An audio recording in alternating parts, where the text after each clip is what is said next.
Welcome to USA Global TV and Radio, where our mission is to provide education, entertainment, hope, and inspiration.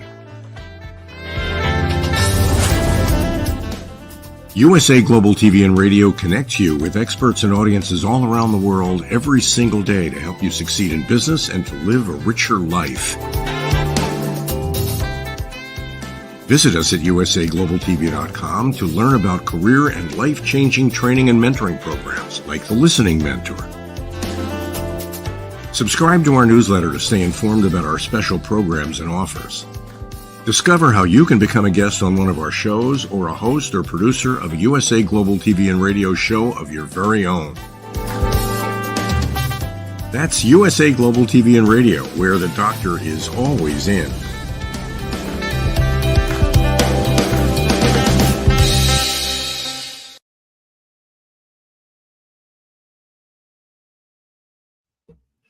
Hello, USA Global TV watchers and listeners, as well as our watchers and listeners from E360 TV, Roku Worldwide, and Amazon Fire. You are joining me today on our wonderful show here called Talking Heads, and my name is MARISKA du PREEZ. I am so excited to be with you guys today because we are going to have a wonderful segment looking at leadership and feedback. Now, I don't know about you guys, but typically feedback can be one of those very tricky situations for most of us. So I thought it would be a good day for us to have a bit of a look and see what the art of giving and receiving feedback might look like for us and why it's important.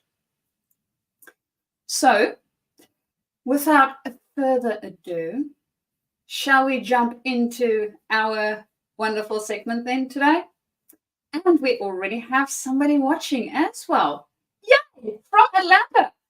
Hey, I am so happy to have you here. This is so good to already see people being interested in this topic. So, what exactly is this feedback thing and why is it important? Well, to start off with, when we think about feedback, for most of us, whether you are in leadership or whether you are not in leadership, typically the first thing that comes to mind is, damn, I don't want it. Now, that is a normal response. And it is also one of the things that we need to move our mindset a little bit regarding, because when we get feedback, we actually get data. So the way that I like to think about feedback is data gathering. Now, I don't know about you, but when I think about it as data gathering, it really feels a lot less threatening. Because what can data do for me? It gives me information. And what can I do with information? Well, with information, I can actually decide what it is that I need to change, or which direction I need to go into, or what alterations I may need to make in order for me to go in the direction that I desire to go into. So, when we think about feedback as a leader, the other thing that also comes up is that we will give feedback typically when, well, something goes wrong. And yes, we do need to give feedback around those areas to see how we can fix the problem or alter the situation. And is this really the only place where feedback would be helpful? Remembering that feedback is data, and it helps us to actually determine what area we want to go into. So if we think about an experiment, right? Say we have two things that we throw together and, well, maybe it explodes. Now, we know the quantities in which we place them into the flask and we saw an explosion of a certain magnitude. Now, what we can do is we now have data. We know that with these quantities, we get an explosion. So if we think about something like hydrogen, for instance, if we have very low quantities of H2, and in general, we have loads and loads and loads of normal air around it, nothing really happens to it. It is not in a state where it will do anything. But if the quantities are the right amounts, what happens is we get an explosion. So we might want to reduce one quantity and see what happens then. And we continue our experiment. So first time it exploded, second time, maybe it still explodes, but the explosion is reduced. So we have new data until we get to a point where it doesn't happen. Now we have new data. Now, this whole process gives us a whole bunch of ways that it didn't work and possibly a couple of ways that it did work. Now, if we were to take that same principle and utilize it on human beings, of course, there's a whole bunch of different varieties of things that might happen in situations, and we are human beings, so we have free will, and we may or may not comply to whatever the hypothesis might be for that specific situation. So when we get data, right, we need to test them and see whether that is actually the only indication point that we have. And with feedback, that's really what we are doing. Now, if I only give a person data when something goes wrong, they start to know what not to do. What I want you to think about is, do they understand what it is that they need to do? Technically the opposite, yes. And would that help them to thrive? Would that help them to really exceed expectations? Possibly not. So we not only need feedback when something goes wrong to get to fix it, we also need feedback when stuff doesn't go wrong or when we did things really, really well. Because also within this space, it gives us data. It tells us that, well, if the thing goes really well and I did these sort of behaviors, I can do more of that in order for me to move into that direction and keep things on track. And that is the thing that I want us today to really think about, is how is it that we give feedback in a way that even when we give feedback for things that went wrong, we focus on the area where we wanted to go towards. As human beings, normally for most of us, it's really easy to know the things that we don't want in life. So if I were to ask you a question where I say, well, what would you like your next job to be like? And you will most probably start to list all the things that you don't want in that job. I don't want to do a lot of paperwork. I don't want to work with these type of people. I don't. So we are very clear on the I don't want this. We are not always as clear as on the I do want that. And that is, as a leader, something that we need to create clarity on, not only for ourselves, but also for our team. Because when we know what it is that we are moving towards, the thing we do want, it makes it a lot easier to move towards that thing versus the thing we don't want. And then, well, what is then the thing that we do want? the opposite of it? I don't know. It might be, it might not. So having that clarity for ourselves as the leader makes it a lot easier when it comes to feedback. Because then when we provide feedback to our team member around whatever the situation is that did or didn't go to plan, we can do it through the lens of what we're actually looking for. So when we think about feedback, think about, well, what is it that we are looking for? And then also, what is it that this person did that went into that direction, or maybe didn't do, that we need to change a little in order to go into that direction?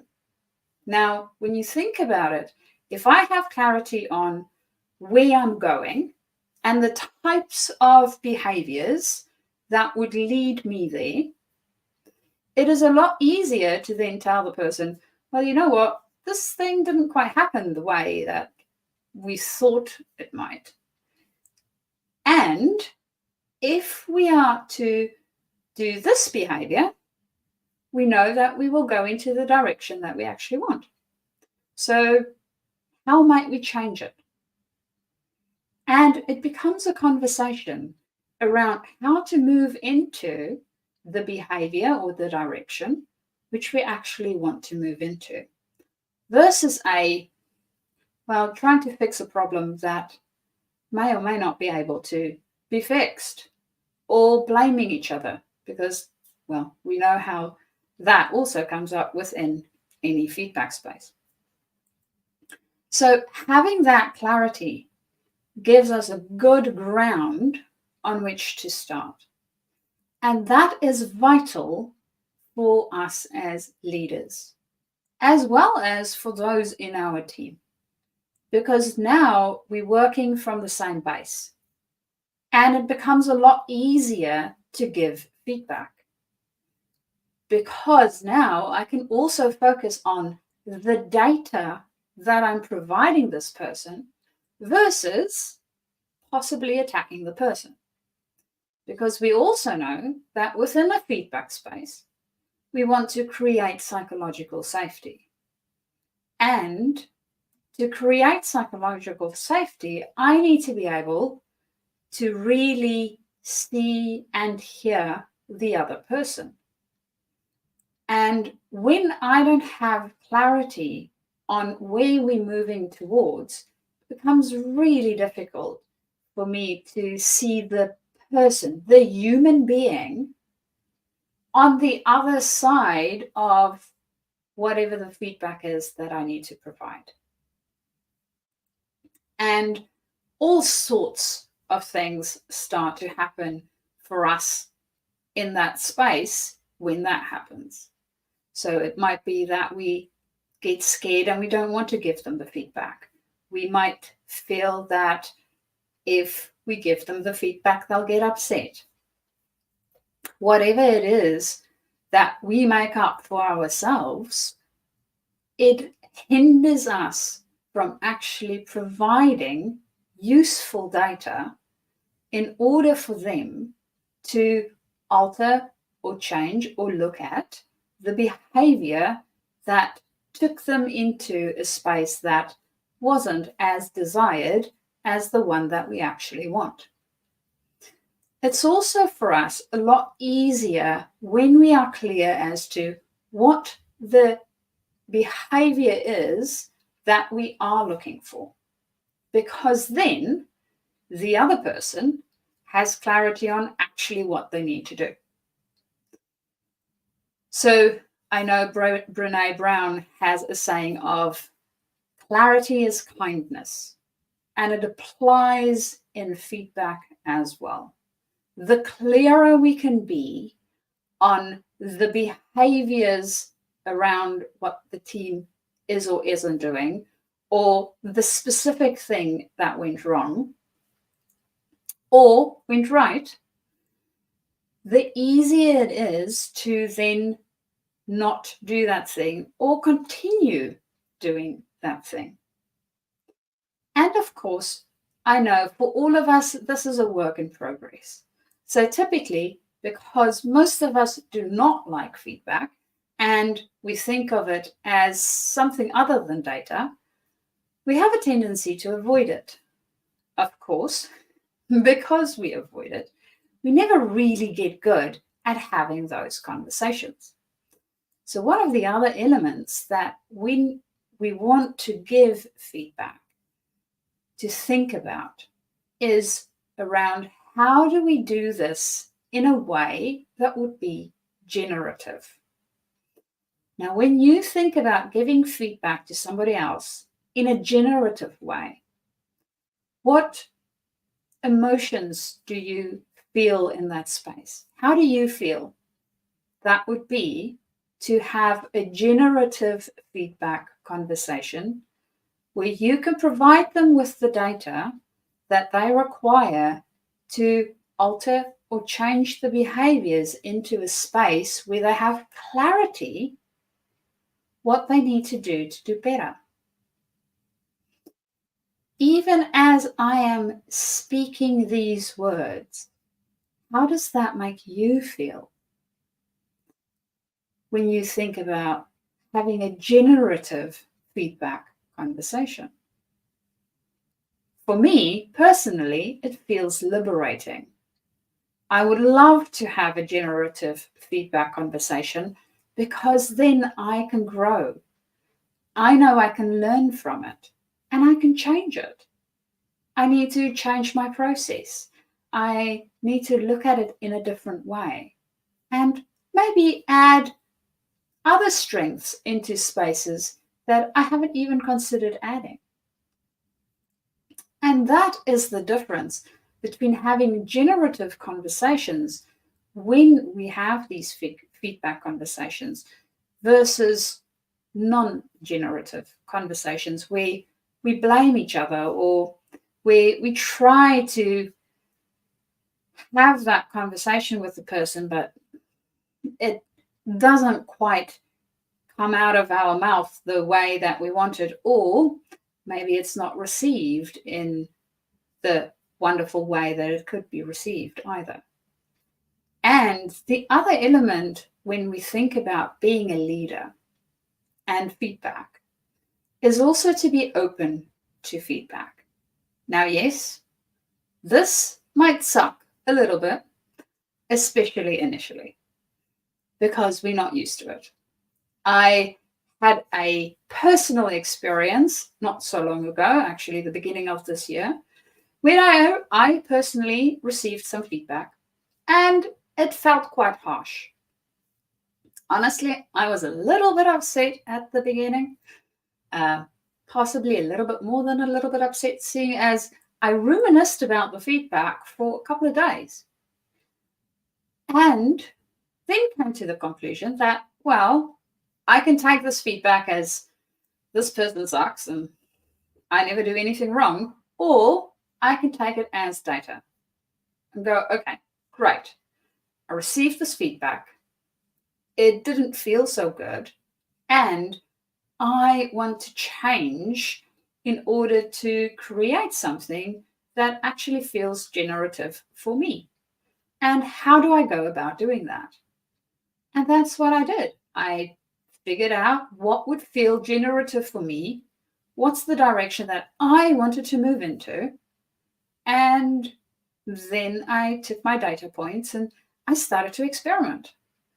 I started to look at the feedback that I got and how that might be applicable and how I might change it, how I could experiment with it in different ways in order for me to get different results. Because we have our age-old little equation around the situation plus our reaction equals some or other outcome.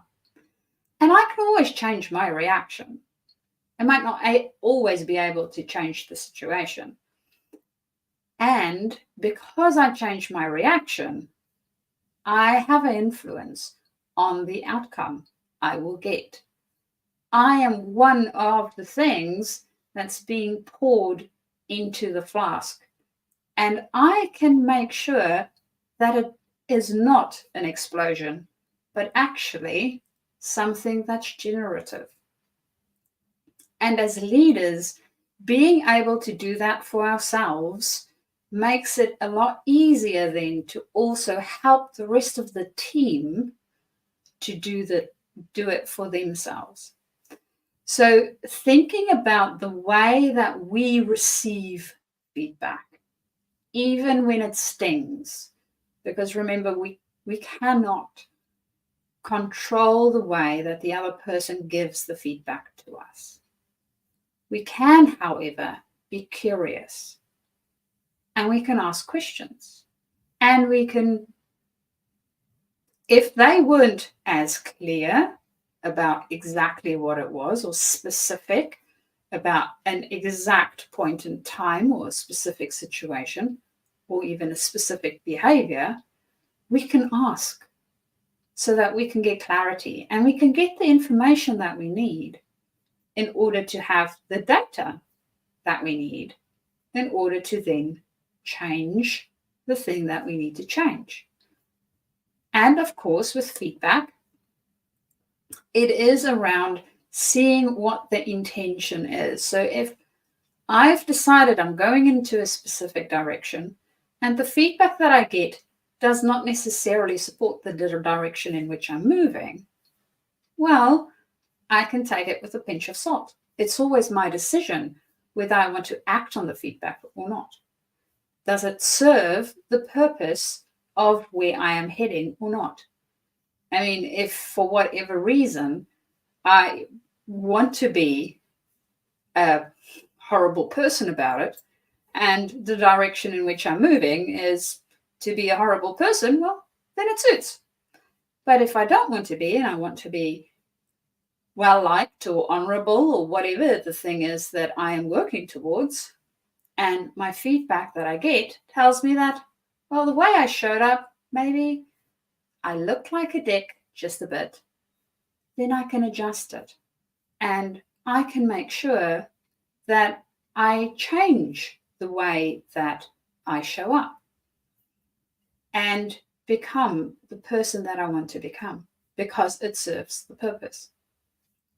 So understanding that end goal and what it is actually that we are working towards makes a big, big difference in how we both receive and give our feedback.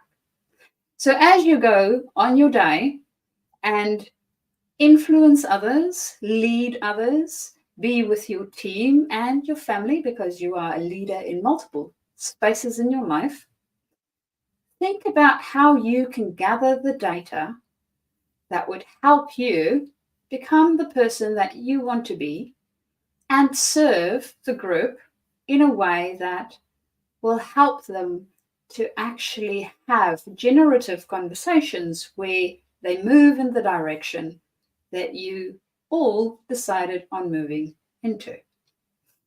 And that is our very fast masterclass on the art of giving and receiving feedback.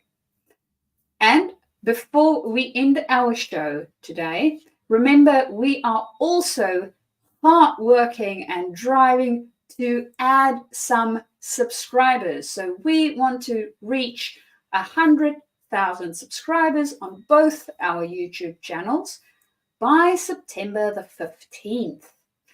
If you have not joined either of our YouTube channels yet, please do so today and subscribe. It will give you the opportunity to enjoy loads more shows like this one, Talking Heads, as well as a variety of our other shows, and you will be in the know. And of course, build on your knowledge for all the things of how to be human. And if you would like to get hold of me, you can do so via my email, which is mariska@journey2discover.com, or alternatively, You can also reach me via LinkedIn. And I work with leaders that is up and coming. So if you are stepping into leadership for the very first time, or you are an existing leader and working with your team, maybe of people that execute, or a leader of leaders, that's the people that I work with. And of course, as I said, we are all leaders in different spaces in life. If you have any questions or thoughts, please let me know. I would love to hear how you are handling feedback in generative ways in your space. Until next time, bye-bye. 5 Little Known Secrets for Dementia Caregivers with Tracy Cram Perkins. Hi there. I am Tracy Cram Perkins, the host of the Dementia Home Care Show here on USA Global TV and Radio. I am also the author of the book of the same name. And you'll see this QR code. This is for an extended version of this same talk. So if you want to see the full hour-long version, feel free to scan the code and go to that website. Stick with me. We'll talk about 5 little known secrets to make it a little easier to do dementia caregiving. What you're seeing on the left-hand side is a healthy aged brain, age 55 and above. The one you're seeing on the right is an Alzheimer's disease brain. It is in moderate disease. It is shrinking. It has holes in it. The memories that were in those holes no longer exist. When you're learning something, let's say in kindergarten, you learn how to tie your shoelace. Well, then by the time you're in second grade, your brain remembers that information from tying the shoelace and applies it so you can learn more quickly how to tie more complex knots. So the brain is hardwired to do this for us. So it helps us learn faster so it doesn't take us long to acquire knowledge. The brain is looking for the information and they pick the closest to wherever that hole is. Let's look at some tips that we can use to help do that. These are 5 simple tools you can use as a dementia caregiver to help your loved one. The whiteboard is a useful tool in recording the day's activities and the answers to repetitive questions. The calendar clock is a very useful tool to orient your loved one on the day, the date, and the time, and remind them of upcoming appointments. The communication cards are a great tool to bridge the gap when they can no longer tell you what's wrong. And then there's the pill minder for when your loved one is still able to take pills but needs prompting. The final tool I want to share with you is the memory book. It tells your loved one's story. It's a great tool for distraction, redirection, also as a conversation starter, and telling you where they are in their story so you know how to answer their questions. Music is probably the most powerful tool in your toolbox after laughter. Music is a way to maintain connection. It sticks with your brain longer than any other thing, including reading. When you're having an issue with somebody, you can play their favorite music if you move them to another room, something that makes them happy, or you can start singing songs together from their childhood. These are some of my favorite books for caregivers. My show airs on the 3rd Tuesday of every month, and you can view past episodes on YouTube. Thank you, everyone. This program has been brought to you in part by Tracy Cram Perkins. Connect with her and order her book at tracycramperkins.com. For more information about Alzheimer's disease, support resources, and how you can help, contact the Alzheimer's Association at 1-800-272-3900 or visit their website at www.alz.org. They offer 24/7 helpline support and a wealth of information to assist you and your loved ones. USA Global TV and Radio proudly presents our partner and sponsor, Mr. Philip Sykes and the British School of Excellence, building confidence, changing lives. And now, proudly presenting the Polished Professional. On a transformative journey with the British School of Excellence's comprehensive suite of masterclasses, crafted to elevate your professional and personal life. 8 outstanding modules will elevate you to the next level. Module 1, Exploring Life's Purpose, delves into the depths of self-discovery, guiding you to chart your unique path to fulfillment and success. Module 2, Mastering Professional Presence and Confidence. This masterclass is a deep dive into the art of self-assurance and commanding presence, which is essential for standing out in today's competitive landscape. Module 3, Learn the secrets of visual impact, how to curate a personal style that amplifies your professional brand. Module 4, Mastering Professional Etiquette and Communication Excellence, navigating the nuances of corporate interaction with grace and tact. Module 5, Elegance in Eloquence. We impart powerful techniques to captivate and persuade any audience with your oratory skills. Module 6, Unlock the potential of your emotional intelligence, EQ, and harness the ability to connect, empathize, and lead with emotional savvy. Module 7, Mastering DISC, building a gateway to understanding behavioral styles, fostering better personal and professional relationships. Module 8, Mastery in Dining Etiquette, building your confidence to perfect the subtleties of dining with finesse, enhancing your social savviness at any table. Step into the Polished Professional program where poise, elegance, and excellence aren't just taught, they're instilled for life. Join us to redefine your potential and polish your professional edge. To learn more, go to thebritishschoolofexcellence.com. The British School of Excellence are investors in people. Let us invest in you. Meet Dr. Jacqueline Kerbeck, President, Founder, and Chief Listening Officer of USA Global TV and Radio. She is a certified life, career, and executive coach. Dr. Jacqueline is the Amazon #1 best-selling author of Behind the Green Screen and Adversity to Awesome. As the listening mentor, she teaches children and their families how to listen at an elevated level through the book series titled The Amazing Adventures of Lady Ella, the Listening Mentor.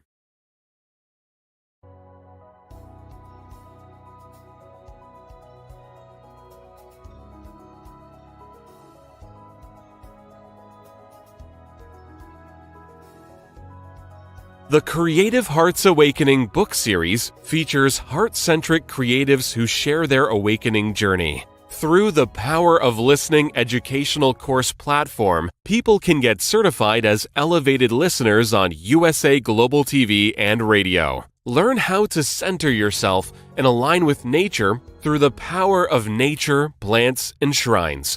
The Journey of Chakra Psychology course will educate you on the chakras and their meaning. The Intuition of the Heart course will help you understand how to trust your intuition. Learn how to face the shadows of self and understand the impact of following trends and materialism. Set boundaries and ask for permission to help establish better relationships, deeper connections, and more authentic conversations.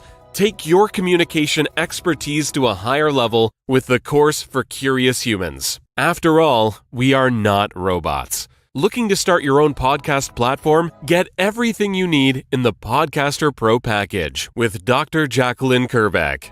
How can music, breath, and your voice set you free? Find out with the Power of Listening courses. Dr. Jacqueline is a certified meditation teacher, yoga instructor, and Juice Plus distributor. She will help you create a plan for your healthy lifestyle. As an expert in the art of interviewing with over 3,000 hosted and/or produced live broadcasts, Dr. Kerbeck helps her clients stand out as global broadcasters. Dr. Kerbeck's books are available on Amazon. Start your listening journey by reading. Tune into the Listening Mentor TV show, Fridays on USA Global TV, and learn how listening can be your superpower. Dr. Jacqueline Kerbeck, MBA, DBA, certified holistic life, career, and executive coach, certified yoga sculpt teacher, certified meditation teacher, the listening mentor, singer-songwriter, founder, president, chief listening officer of USA Global TV and Radio. drjacqueline.com. Thank you to all our elevated listeners, team members, animal characters, and co-authors. Contact us at 215-852-9406. Jacqueline at drjacqueline.com.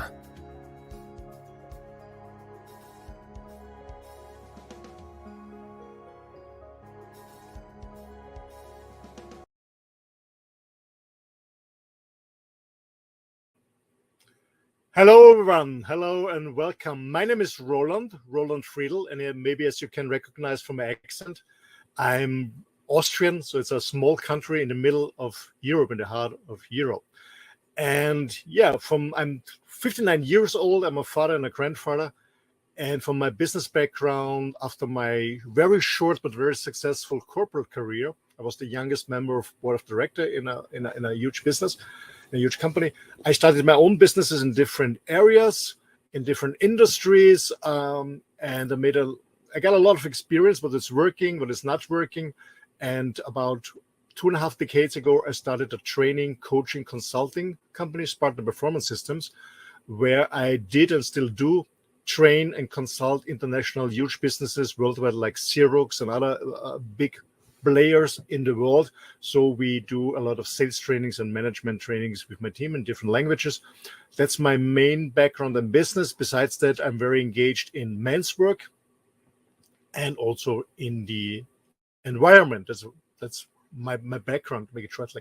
So to be honest, I'm very curious about what's going on in the world. I love to learn. I love to travel. So my huge passion is traveling. Right now, as you can see the background, I'm sitting in my motorhome. So after 14 years living on a beautiful island, I decided to move into my motorhome and travel to Europe and live and work from my motorhome. So, and I got engaged to USA Global TV and Radio actually a year and around 9-10 months ago. A very good friend of mine, he contacted me and asked me if he can invite me for an interview on USA Global TV and Radio. I guess the show was called The Journey of My Life. And to be honest, in the beginning, I said no, because I had very bad experience on interviews in my business careers. I did it twice for a TV channel in Austria. And then they cut it and edited, and at the end, my comment was totally different than to the reality I said. So I said in the beginning, no, but I trusted this guy, so they said, okay, let's do it. He told me I don't have to fly to the US. I can do it from my home. That was, at the time, this was his island in Mallorca. So, and it was an amazing, and a beautiful conversation. And then Dr. Jacqueline contacted me and asked me if I'm interested in becoming a co-moderator of a show. And so we started the Mallorca Connection, which is a weekly show on Monday, the Mallorca Connection. I got more and more involved. I became an elevated listener because I strongly believe it's important to listen first before you talk. And I had the chance to host and moderate and design my own shows like the Earth Show in the past, the Men shows. I became a talking head, an expert on business topics. So I hosted, moderated, I guess about more than 100, maybe 200, I don't know, idea, shows on USA Global TV and Radio, and I still do. And finally, we started the It's Your Healthy Lifestyle, a very good show, and we bring a new one on about the planet Earth. Yeah, that's a little bit what I'm doing here on USA Global TV and Radio. So why I'm doing this? First of all, I really love new medias. I love the platform. I love the work that this Dr. Jacqueline is doing to educate people. It's all about sharing, caring, and connecting and networking. And the benefit I got out of this in my personal experience, I learned a lot about myself, to be honest. I learned a lot about my strengths in moderating, in hosting, in talking live in front of a video camera. I learned a lot of myself, where are my strengths, where are my weak points that I have to improve. I met a lot of new interesting people. Some of them became friends of mine. Actually, after all, it's a hell of work, to be sure. Yes, it is, to be prepared, to invite people for the shows, to find new topics, to do research on the facts. But I learned a lot about myself. I learned a lot about the industry, the media industry. I learned a lot about broadcasting, videos, interviewing. And as I said, I met interesting people, a lot of interesting people, and also made new friends where I'm very happy for that. So yeah, USA Global TV and Radio, it's the platform to connect. It's about sharing and caring. And for me, USA Global TV and Radio is a huge family, and I'm very thankful and grateful for this experience. And yeah, and I guess the best is yet to come. Thanks a lot from Roland from Austria. Thank you. Bye.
Hello, I'm children's author Diane Floyd Bain, and I am co-host for several of the USA Global TV and radio shows. I joined because of the purpose of the USA Global TV and radio. They provide content for the viewers and listeners, an opportunity for people around the world to have their own show or even be a guest on an existing show. We truly believe in helping others get their positive message out to the world. We also have the opportunity for the listeners. You can watch on several platforms, and on YouTube, you can ask questions and even give a comment. We absolutely love it. I love being part of the USA Global TV and radio because I love positive messages, and who doesn't? And we need more of that in the world. We are a family, and we hope you will join us and become part of the family too.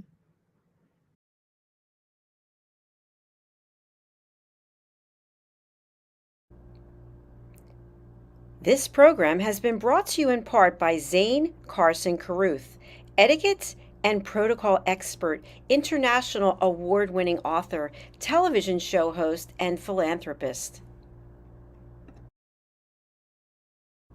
Thank you to Zane, our official diamond sponsor for USA Global TV and Radio in partnership with E360 TV. Zane is the author of the world's first tooth fairy ever, as well as many other children's books. She's also the television host of Elegance, Polished Demeanor, and Posh Living, seen on USA Global TV and Radio.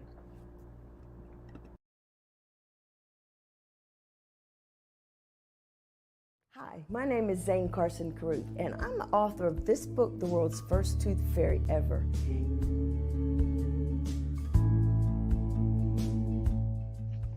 Reading is magic. Studies have shown that reading to your children lays the foundation for greater success in life. Reading helps develop language and vocabulary skills. It helps improve memory, and it encourages curiosity and inspires creativity. The benefits are immeasurable, and as a parent, you'll benefit too. In only 10 or 15 minutes a day, you'll be creating warm memories and a bonding experience that will last for years to come. So take time to read to your children. Read them books about things that engage and interest them. Tales of fairies and magic fascinate children, and as everyone knows, the Tooth Fairy is at the top of the list. If your child loves magic, wands, adventure, and what child doesn't, you'll love reading them books from the trademarked series, The World's First Tooth Fairy Ever. Follow along as Abella, the world's first tooth fairy, accidentally starts the tooth fairy tradition. Learn the tricks of being a professional tooth fairy in the book, Abella Starts a Tooth Fairy School. Your child's imagination will soar as you read the adventures of Abella and her magic wand.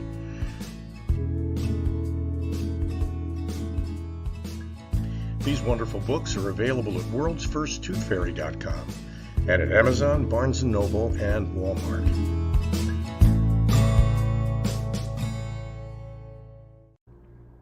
To learn more about Zane, contact her through her website, zanecarruth.com, ZANECARRUTH.com. Order Zane's books and merchandise. Contact her about being a keynote speaker at your next event.